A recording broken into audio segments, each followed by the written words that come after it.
This is how to film running. In this video, I'm going to show you how to create memorable compositions, choose your camera settings, fly drones, and much, much more.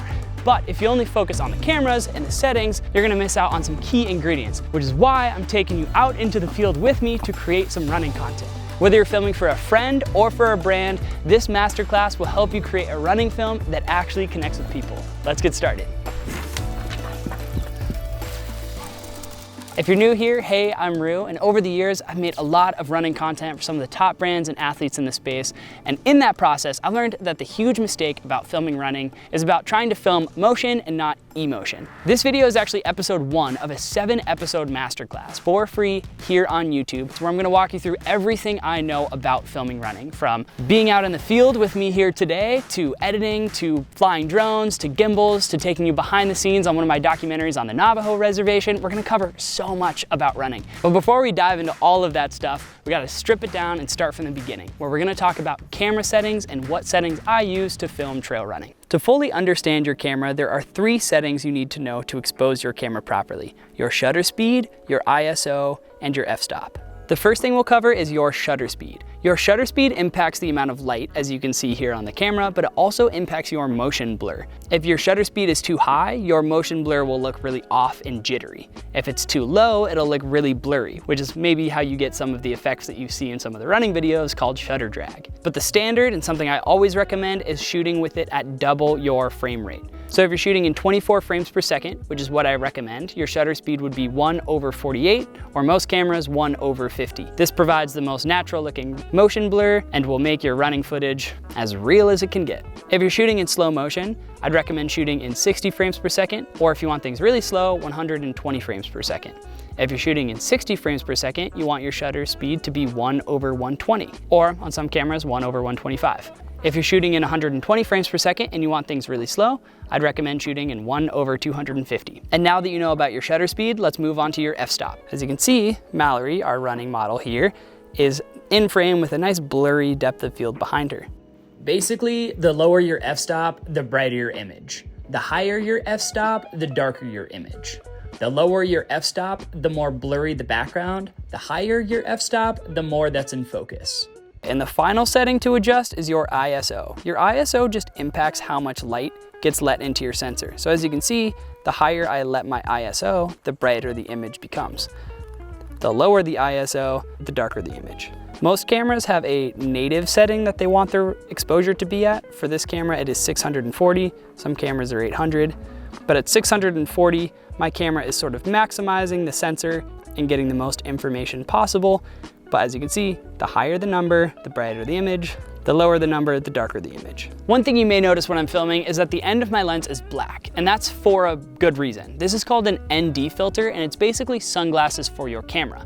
As you may notice, when you make your f-stop lower or your ISO higher, or you try to have your shutter speed at double your frame rate, your image might be pretty bright. So we get these things called ND filters, which help block the light and make sure your image can be exposed when you're at a low f-stop, your camera's proper ISO setting, and double your frame rate. If you're wondering about the gear I use, it's in the description below, but stay tuned because in the next episode, I'm gonna actually walk you through every piece of gear that I have and why I use it. But we're not there yet because I have to walk you through next how to create good shot variety, how to create memorable compositions and create running videos that feel cohesive and not just like the same shot over and over and over again.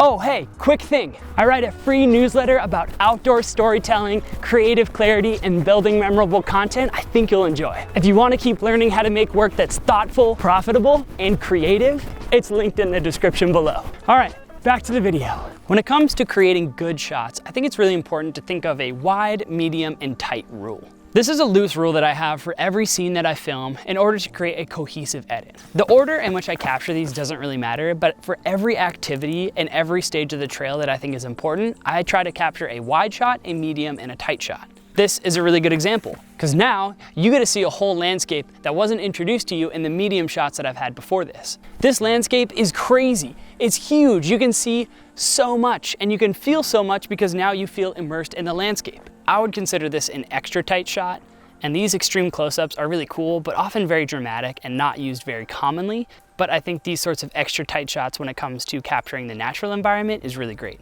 I do think tight shots are a really incredible way to communicate running as well, because you can capture that motion in a really engaging way. Tight shots with fast movement look extremely fast. Tight shots, slow motion, can show detail in a really engaging manner. So just think wide, medium, tight. If you're getting that, that is checking off your box for shot variety, but it might not check off your box for interesting compositions. Now that we've covered shot variety, I think it's even more important to talk about composition.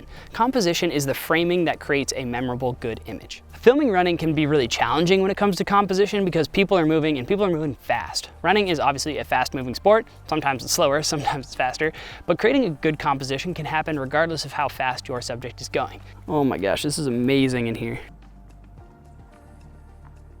This is a wide angle lens. Mal's running by here. Got the tripod in the shot so you can see what the angle looks like, very wide. Okay, something I'm looking at when it comes to shots is just checking like feet are where I want them to be. She's backlit, it's dynamic, it's fast moving, I'm handheld, I'm not on the gimbal. Okay, good. So we're just getting some product shots here. If you just wanna put your arm up, then I'll kind of move in like this, hit go, and then start running. Okay. So let me get focus. Focus is on manual, and then ready, 3, 2, 1, go. Run, perfect. One directorial technique that I always like to use is saying again, or giving them a realistic expectation of how many more times we'll do that, instead of saying, hey, one more, because realistically, like, it's not gonna be one more, and you'll always be like, okay, cool, let's do one more, but really it's like, let's just do it again. It's gonna take like 4 times. So something I'm really trying to think about just in terms of lighting and composition is keeping the light behind the subject at all times, especially here in these woods where it's like a little bit of dappled, somewhat diffused light. Maybe diffused isn't the best word, but just a little bit of scattered light. I think it's really important that the subject is in front of the light, not behind the light, or else they end up front lit, which I don't think looks as the best for the look that we're going for. Okay, now that we've gotten this section pretty well covered, I'm gonna switch to different lens because I think it's important to get a variety of shots, as I've mentioned. Wide, medium, tight, but also a variety of contexts. So we've got Mallory running by the camera. Now we're gonna get her looking a little tired, but I'm gonna change lenses. We're gonna go to a different location because I don't want everything to look like we filmed it all in a 15-foot stretch, which so far we kind of have. Different spot, different shot. I have an 85mm on now, so it's a little bit tighter. Okay, now I'm gonna try some like shutter drag spots. Maybe we'll just flip it and shoot that way, just to kind of get like those in-between shots for the edit. Again, shot variety is important. So we're gonna just literally turn you around. And now we're over here, it's crazy. I think with running, just looking out for things like form is good, motion is like the speed you want them to be going. I think when it comes to directing somebody, it's really important to put yourself in their shoes. So if I say like, hey, run faster, they know what that means. But if I say like, hey, look cooler while you run, that's not really helpful advice. So trying to think of like specific, measurable, actionable, reasonable tips to kind of bring them into that vision of yours, I think is really important. Communication is so key when it comes to this type of stuff. Always be communicating whatever your vision is, and hopefully you can get your athlete on the same page. If you can't, communicate more and see if you can bring that vision to life. So we've talked about composition and shot variety, but I think it's really important to talk about movement when it comes to filming running, because movement is a fast moving sport. And if your subject is fast moving, sometimes it's important that you are fast moving too to get a tracking shot. This is a specific type of shot that you can get with a gimbal where we are running alongside our subject. This is a very common shot to get when filming running because people often equate tracking shots with high production value, but it's really hard to get a tracking shot not on a gimbal. So I'm getting the gimbal all set up so we can get a nice smooth tracking shot here through the woods.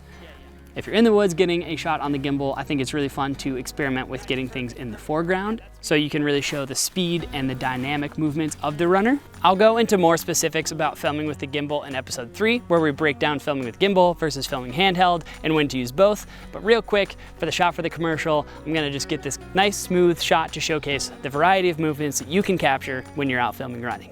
All right, sweet. I think we got the gimbal footage. We're gonna migrate, we're gonna fly some drones. I think with drones, it's really important that you have clearance to fly. You are good to go from a legality standpoint. We're good and legal to fly here. So we're gonna go to a little bit more of an open clearing so we can get some top-down shots to showcase the trail and the water that we've been next to the whole time. So let's transition. Okay, drone time. Something I always think about with drones is making sure your camera settings on your drone are set up correctly. I have an ND filter on my drone, so it's not too bright. I have my shutter speed at double my frame rate. For drones, I actually like filming in 30 frames per second instead of 24 frames per second, because sometimes drones get like a little jittery, and if you smooth it down to 80%, which you can do in 30 frames per second, then you kind of smooth out those jitters a little bit. I have the Mavic Air 2S and I shoot in 5.4K. So those are all of my drone settings. Let's get this thing in the sky and try to film some different angles. Again, shot variety is the key to a successful video. If you've learned nothing from this video, just remember shot variety, wide, medium, tight shots, filming on the drone, filming close-ups of feet, trying to cover the landscape and the subject as much as you can. For me, these are the basics of filming running that allow you to progress it to the next level. If you're only shooting medium shots or only shooting drone shots, you're really missing out on the full potential of telling this story. So with that, let's get this thing in the sky. Now, whenever you are ready, you are good to run. The move with drones is always keep it slow, keep it controlled. It'll be really easy to want to move fast and capture really dynamic movements, but drone footage is beautiful no matter what. A camera in the sky is awesome. If you are moving slow alongside your runner, it's gonna look great. Over time, you can increase those speed of your drone flights, but at the beginning especially, just keep it slow and you will capture amazing footage. I promise. It looks so cool to get drone footage. People love it. Videos really benefit from it because it's such a good shot to cut to provide context for the landscape. And ultimately, we're trying to tell these stories and communicate what's happening with our runners. So if we're having wide shots to show the landscape, tight shots to show the shots of the trail, medium shots to show who the runner is and what they're feeling. The reason we're trying to create this wide shot variety, of course, is to edit our videos and make them look good, but it's also trying to communicate what is happening to these runners out in these landscapes.